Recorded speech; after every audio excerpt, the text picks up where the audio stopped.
La importante noticia de hoy es que hemos visto que la Unión Europea vetará toda entrada de petróleo ruso en sus fronteras. La presidenta de la Comisión Europea, Ursula von der Leyen, ha anunciado el sexto paquete de sanciones a Rusia por la guerra en Ucrania. El fin de las importaciones del petróleo ruso, sanciones al sistema financiero, prohibición de 3 cadenas de televisión rusas en toda la Unión Europea son algunas de las medidas.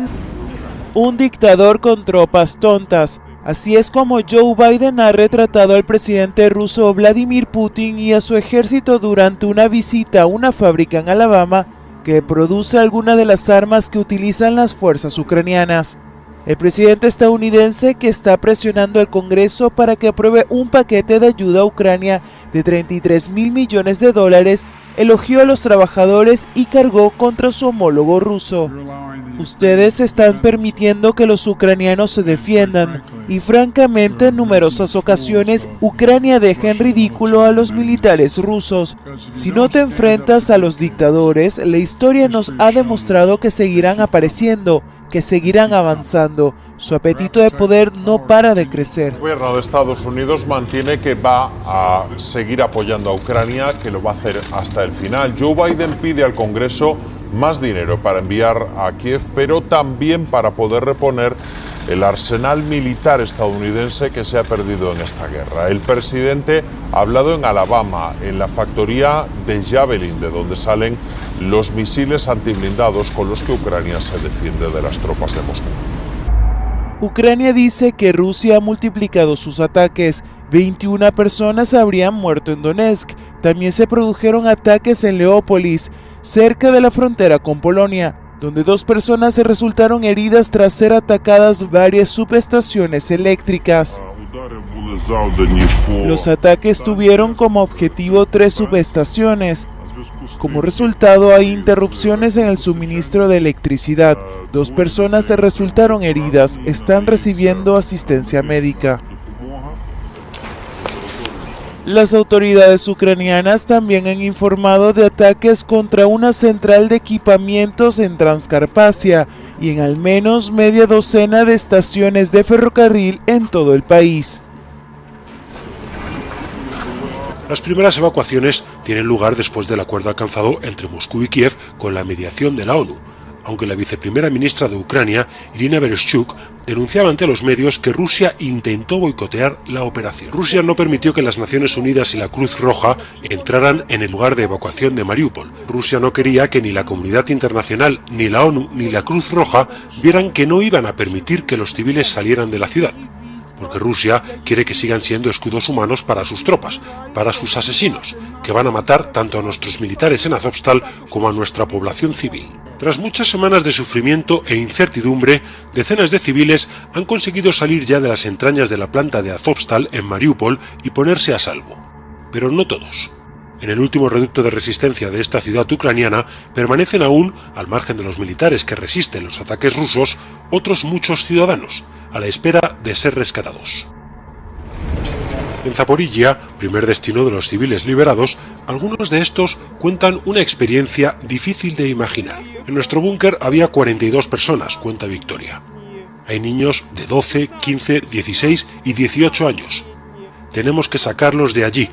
Ahora mismo, Azovstal está siendo atacada y hay que salvarlos. No entienden el miedo que da estar en un refugio, en un búnker oscuro y húmedo, y que de repente todo empiece a saltar y a temblar. Tenemos que ponernos a ello, decía Ursula von der Leyen, y ponernos a ello es conseguir la unanimidad de los 27, porque son ellos quienes tienen que aprobarlo. Superado el veto de Alemania, que el lunes confirmaba estar preparada, quedan Hungría y Eslovaquia. Este último depende casi por completo del petróleo ruso a través del oleoducto de Druzhba. No se ve capaz de sustituirlo. Hungría es el socio europeo más cercano a Rusia.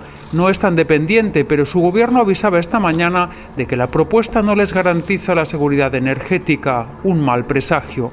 Para convencerles, las negociaciones incluyen excepciones para ellos que les permitan comprar petróleo hasta diciembre de 2023. Se está dirimiendo tras estas ventanas. Los embajadores de los 27 tienen convocadas 3 reuniones entre hoy y el viernes. Espero que se llegue a un acuerdo. Decía desde Panamá el jefe de la diplomacia europea para romper la maquinaria de guerra rusa, añadía Charles Michel. La Unión Europea pagó en 2021 74.000 millones de euros a Rusia en petróleo, crudo y otros derivados. Es la mayor fuente de financiación europea para el Kremlin. Ahora proponemos la prohibición de todo el petróleo ruso en Europa.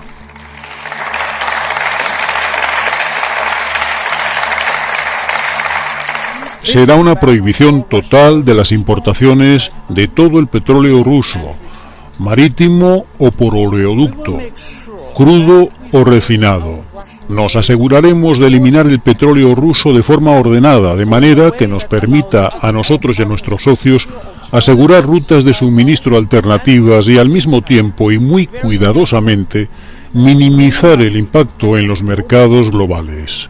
Por ello, eliminaremos el suministro de crudo ruso en 6 meses y el de productos refinados a finales de año. La Unión Europea desconectará también del sistema de mensajería financiera SWIFT a Sberbank, el mayor banco de Rusia, que supone el 37% del sistema financiero ruso. Hasta ahora las sanciones de Occidente afectan al 70% de los activos del sistema financiero de Rusia. El veto progresivo a las compras de petróleo ruso se aplicará con excepciones para Hungría y Eslovaquia.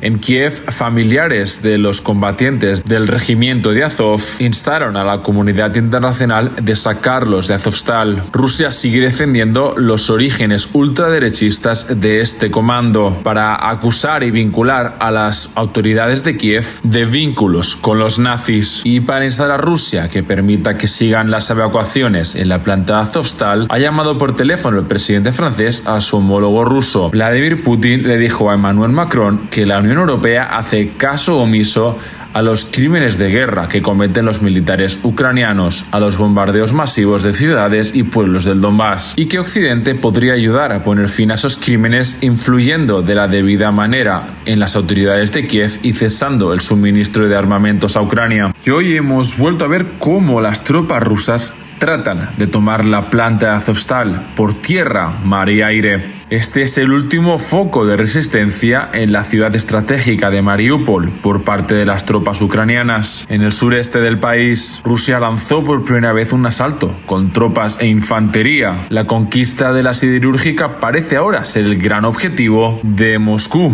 Un trofeo sobre el que podría presumir el gobierno ruso cuando se celebre el próximo 9 de mayo, el día que se celebrará la victoria ante las tropas nazis. El Ministerio de Defensa ruso ha acusado a miembros del regimiento Azov que defienden la fábrica de haber aprovechado el alto al fuego decretado para evacuar a civiles para reposicionarse y ocupar posiciones de combate. Esto ha sido lo que ha dicho Zelensky. Seguimos haciendo una serie de propuestas para la evacuación de nuestra gente, decía el presidente ucraniano en una entrevista con la televisión estatal griega. Cuando Rusia no nos lo impidió, evacuamos a mucha gente de Mariupol.